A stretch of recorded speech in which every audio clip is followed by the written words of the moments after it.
Hello, everybody. Welcome to Unit 6. Today we are going to talk about ratios. Ultimately, in Unit 6, we are going to be talking about similar triangles, which is different from when we talked about congruent triangles in Unit 5.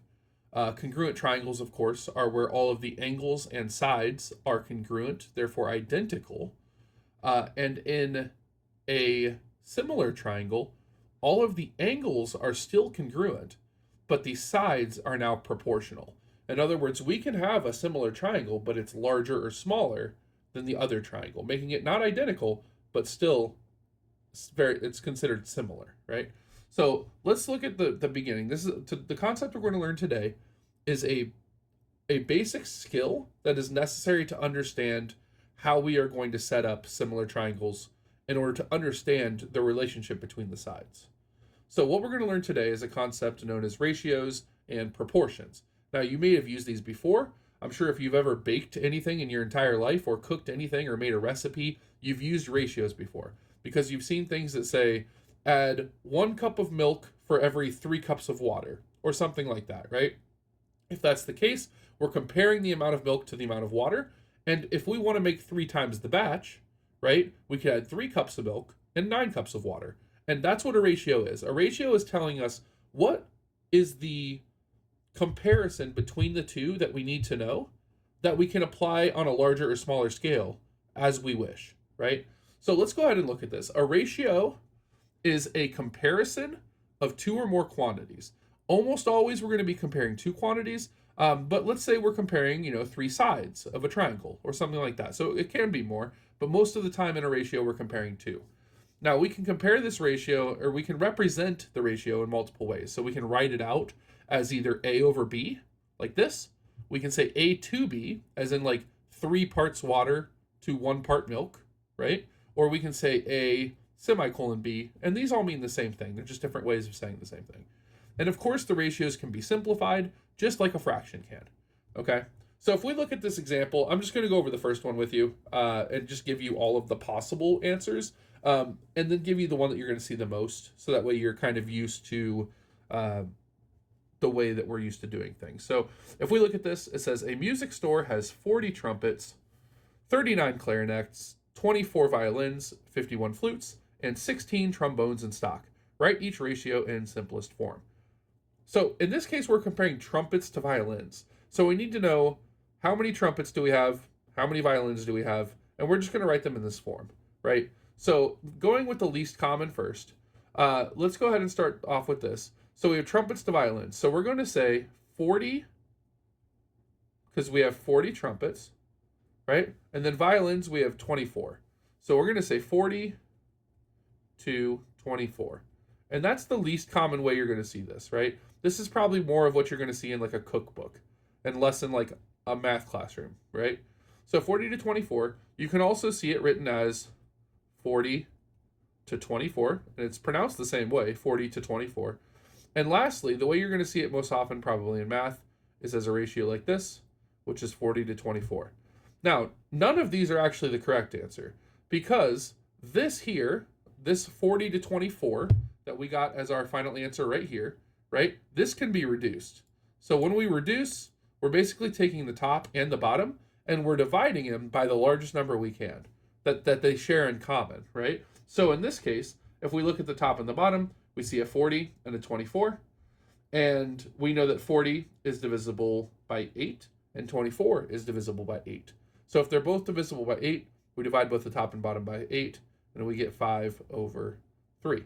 So when you look at this problem, if we were on a test, 5/3 is going to be the answer you see, not 40 over 24, right? So we need to know how to reduce this, all right? And if you need help figuring out how to reduce this, there's a lot of tricks on how to see, how to look at it very quickly and tell, but it's mostly just going to come from a mastery of multiplication tables, right? What are all the things that can equal 40? What are all the things that can equal 24 that multiply together to equal 24? And once you know those numbers, you go, oh, 8's the highest for both of those that they share in common. So I can divide both of them by 8. It's a concept known as the greatest common factor. So if you want to look that up, you can always look that up online too, and that'll help you out. Okay? So that is how we do this. The other 3 examples are literally the exact same thing. You just write down the numbers that they give you, and then reduce it if possible. All right, so extended ratios. Extended ratio is simply a comparison of 3 or more quantities, and the extended ratios are written as A to B to C. So it's the same idea, we're just adding another one, and this is going to be helpful when we have like multiple sides in the triangle. Like let's say we're finding 3 angles or 3 sides, and we're comparing the parts of them, right?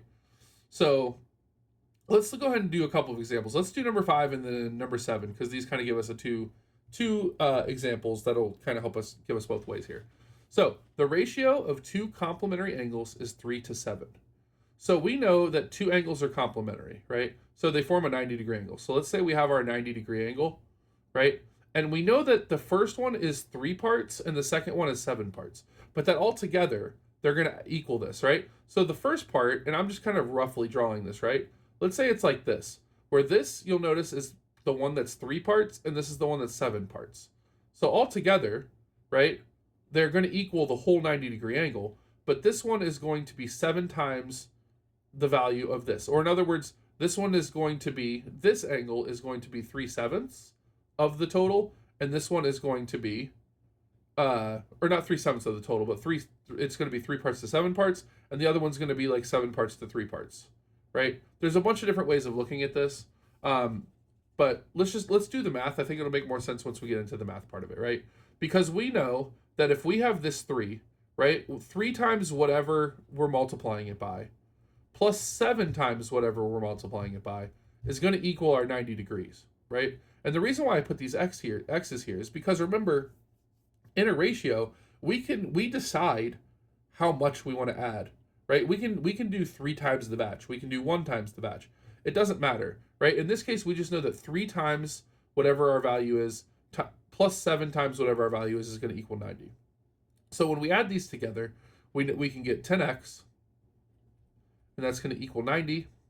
And then, of course, we divide by 10, and we get x equals 9. Now, all this means is that if x equals 9, then 9 was the number of times that we needed to multiply these equally in order to bring our total to 90, right? It took us 7 9s, right? And it took us 3 9s to get there. So this angle is just 3 times 9, right? Which is 27. So this angle here is 27. And this one's 7 times 9, which is 63, right? And what's interesting is if we add these together, we should get, and we do get, 90. So it says find the measure of both angles. Well, the first angle here is 27, and the second angle here, we can say like angle 1 and angle 2, right, is set 27 and 63. So that's how you do that, right? You have to figure out how many times you need to add that number before you reach the total that we need. And in this case, we know it's 90, and the reason we know it's 90 is because they are complementary, which means they have to equal 90. All right, so let's look at number 7. It's the exact same concept, just with 3 numbers now. So the ratio of the measures of the angles in a triangle are 4 parts to 7 parts to 9 parts. So in other words, if we have a triangle, right, this is going to be 4, this would be 7, and this would be 9, right? Doesn't matter where you put them. But the idea is that we're going to have to figure out how many times we need a combination of all 3 of these numbers equally to reach the total angles of the triangle. And of course, we know that the total angles in a triangle, so the angles total will equal 180 degrees, right? So basically, 4 times however many times we have to do this, plus 7 times however many times we have to do this, plus 9 times however many times we have to do this, this is all going to equal 180. Because, like I said, we need to know how many times we need each of these numbers, essentially, right?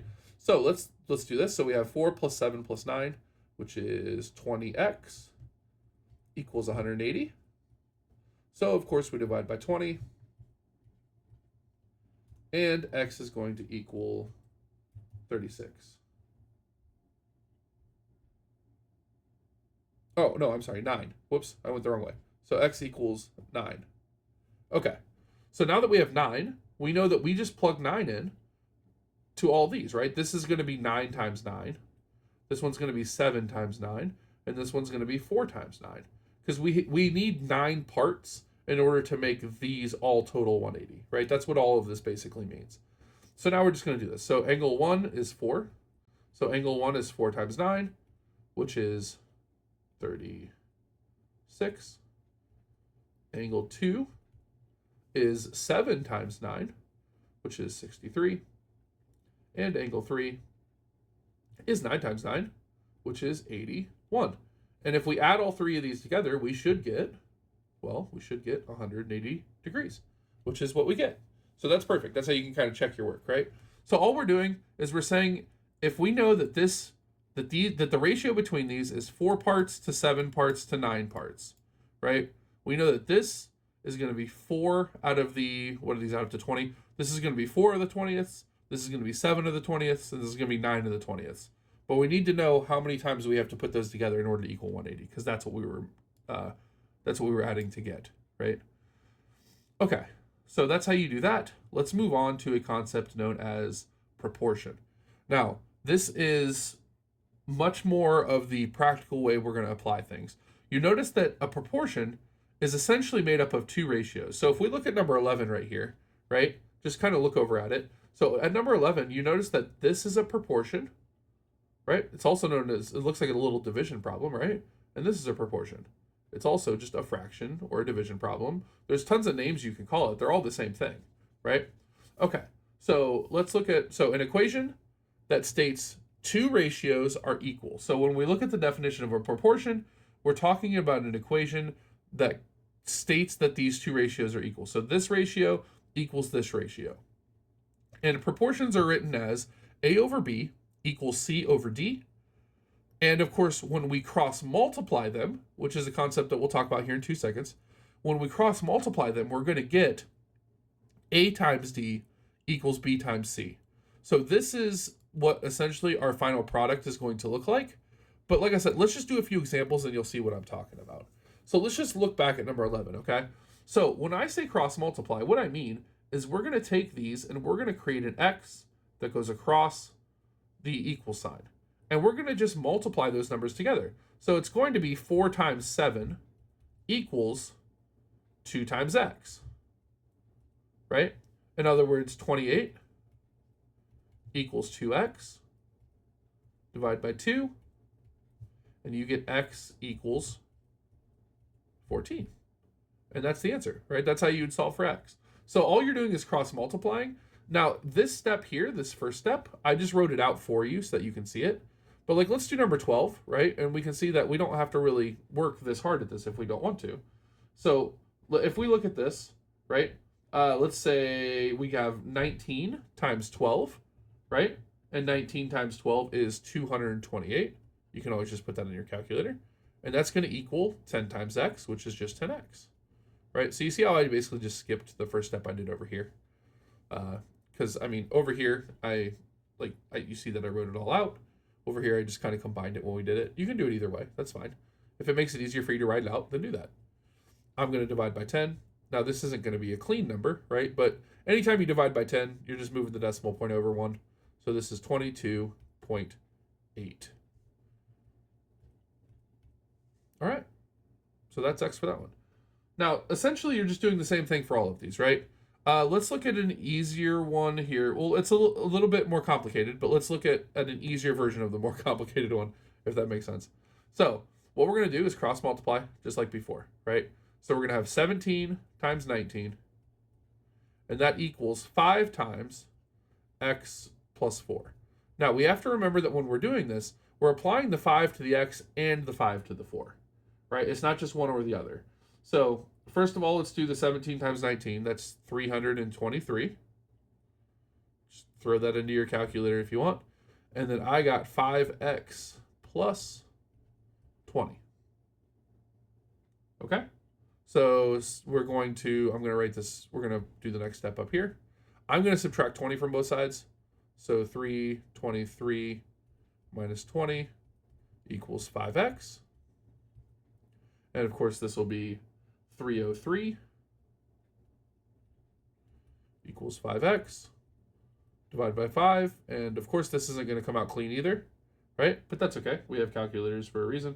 And x is going to be 60 0.6. And that's our answer. Awesome. So let's go ahead. I want to do one more with you, and it's the same idea. Let's do number 16.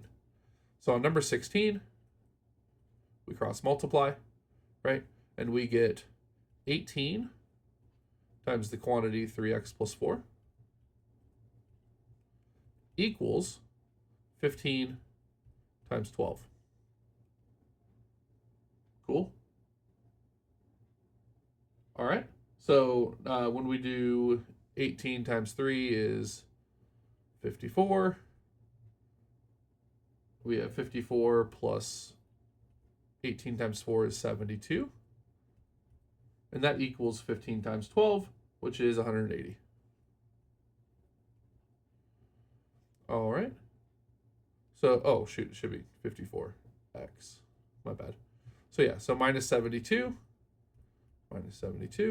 and we get 54x equals 108. And this one's not really going to be clean either, but it's not too bad. Oh, wait, no, it is going to be. This one actually is going to be clean. Nice. So divide by 54, and we just get simply x equals 2. All right? So it doesn't really get any more complex. If you want to really challenge yourself and use some foiling from Algebra 1, then 19 and 20 are going to require you to foil. So if you really want to challenge yourself, go and try those. All right? But those are very difficult. So yeah, it'll be a blast from the past on how to foil things. Specifically number 20, where you have to foil things where a is not equal to 1, which is a whole thing. So 18 is probably the next step in challenge. So if you want to challenge yourself, try 18, and then 19 and 20 after that are definitely going to be the next highest challenge. So if you want to give those a shot, you can. That is all we are going to be learning here for lesson 1. So I will see you in lesson 2, where we are going to start to talk about the similarity in triangles.